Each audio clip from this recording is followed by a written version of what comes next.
Hello again, everyone. Today I am here with 5 new colors, or at least new to me colors from Da Vinci. And I do think a couple of these are actually new. They have been coming out with more special edition colors, but I have not really been keeping track of Da Vinci too much, so I don't know what their regular release schedule is and that sort of thing. So Da Vinci was one of those watercolor brands that I kind of dismissed early on because they were so I want to say vanilla. They were really just like they were good quality, but there was nothing really super interesting about them because, you know, for the most part, they had really beautiful transparent watercolors, but I've kind of been gravitating towards watercolors that have a little more interest to them. So I hadn't really paid attention to them in a while, but I had been following them on Instagram, and I saw this color, this Artemis color, swatched on their Instagram, and I thought, well, I should check them out again because this was really cool. And I went and checked them out. I actually purchased these from Da Vinci's website. I kind of looked through and saw some of the colors that I might want to try out, and I got 5. So I'm going to be swatching these today for you. I have Artemis, Joyce's Mother Violet, Cobalt Violet, which I have in a few other brands, and I really just kind of wanted to compare that one. And then Lilac Permanent and Portrait Pink. And I'll tell you in advance that Lilac Permanent and Portrait Pink, I would not be surprised if they were identical.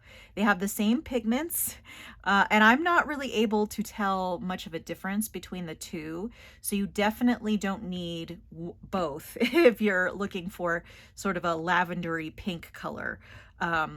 Both seem the same to me, but we'll see when we swatch. I've only done some preliminary swatching of these. So let me get out my field book, my Pentalic field book. Here we go. That's what I'm going to be doing the swatches on. I'm going to put the tubes off to the side, and then let's actually put the pans up here on the top of the page. And I have put a drop of water on these.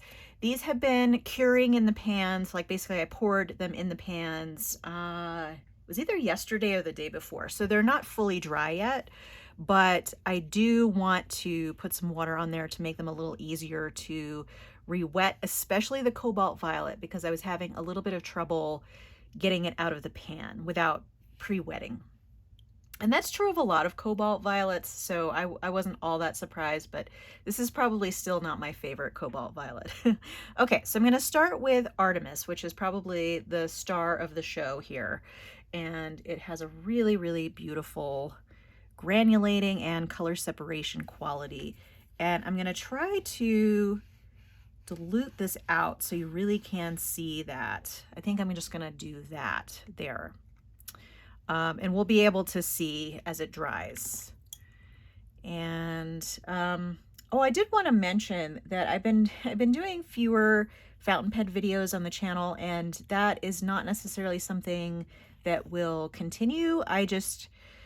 Basically life has been so busy that I've kind of been just grabbing whatever I have to show you on the channel, and I haven't been able to give a whole lot of thought to things like planning fountain pen videos, because those generally require a little bit of advanced thought because, you know, I have to make sure the pens are inked and all of that kind of stuff.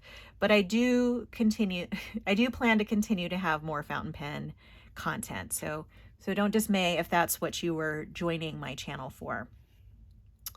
Okay, so you can already see stuff dries really fast here because I have a really dry environment in Colorado. It's a really beautiful mix. There's clearly some maybe a cobalt green or something. Actually, let's see, what are the colors in here? So this is PG18, which is Viridian Green. So that's probably what we're seeing there. PB29, Ultramarine Blue, which is, you know, an all-time favorite for doing granulating colors.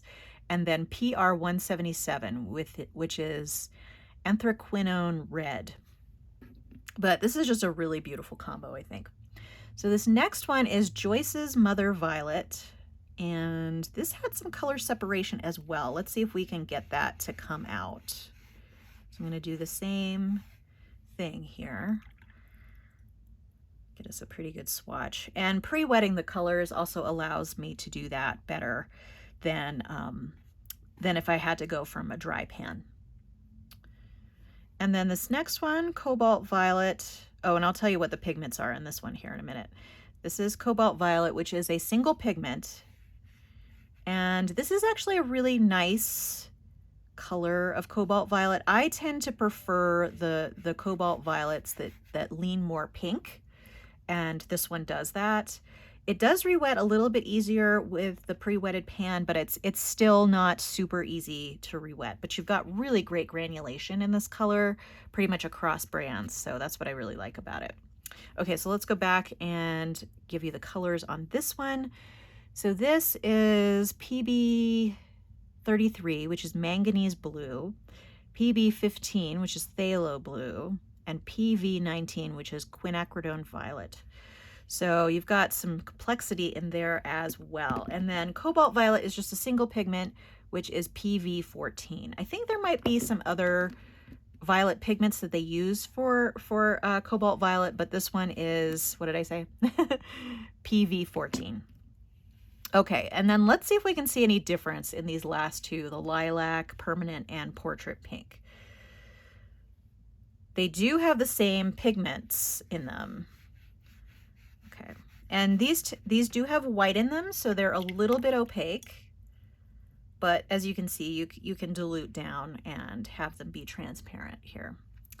And then I'm going to put this one down, and then I'll tell you what the pigments are in both of these. So let's see. Yeah, I'm really having a hard time seeing a difference. I think they might be identical. We'll see when they dry. I thought maybe they had a different formula between the different colors, and that may be true, and it's just so subtle I can't really tell. And actually, I don't know, and this may just be because of the amount of water. This seems a little more pink to me than the Portrait Pink, but I don't know. Let's see. So they both have PV 19, and in the same order too, I think. PV 19, which is quinacridone violet, PB 29, ultramarine blue, PW6, which is titanium white, or as they call it, titanium dioxide. And they say that they're semi-opaque and staining on those. Okay, so let me put these off to the side here, and then we can get up close to the camera with these. So as you can see, this one is really complex, and I'm not using, so I'm using the wrong side of the paper here for these. This Pentalic field book watercolor sketchbook does have sort of a right side and a wrong side. The right side has a little more texture, and then the wrong side is a little bit smoother. You can use both sides, but this side is not as good for showing granulation. It just was the next available page that I had, but you can still see quite a bit of granulation going on in there. And there's some lovely color separation. This one, if you're looking for a good granulator and color separator, this is a good one. And it's very different from all of the Schmincke super granulation colors, so that's a plus as well. And this one is a little more subtle, but I don't know if you can tell, but you can see some blue peeking out through the violet, and you can certainly see here where it's a little more intense. And then Cobalt Violet, this one's not completely dry, so it may granulate a little bit more, but as you can see, it's quite a bit, it's very granulating. And part of the reason why you can see that probably is because it is so dilute, because it's very hard to get out of the pan. So you can see, where it's more solid, what it's going to look like. But this is definitely my preferred shade of Cobalt Violet, this more pinkish Cobalt Violet. And then these two, if there is a difference in formula, it's so subtle. And I actually think that this one is a little more violet than this one, and this one's the Portrait Pink. So I don't know about that one. But I just wanted to show these to you and reintroduce the Da Vinci Watercolor brand, just because I kind of, dismissed them after originally trying them. And I generally don't use my Da Vinci watercolors. I need to start using more of my collection. There's just so many, and you know, I like I said, I've been really gravitating towards these more complex colors and more opaque colors too, I would say. So I've been focusing on those, but I think these are great, but I would probably get a different brand of the Cobalt Violet because this one does seem to be harder to re-wet. I should probably do a comparison of Cobalt Violets that I have, because I do probably have enough to do a good comparison at this point. So I would not choose this one. My favorite Cobalt Violet in this shade is the one by Rembrandt, and that's the one that I use in my everyday palette. And then these two, I really do think you could just get one or the other. This one seems like maybe a little bit more saturated. This is the Portrait Pink than the Lilac Permanent, but I think they're pretty much interchangeable, and you probably could, you know, use either for the same applications.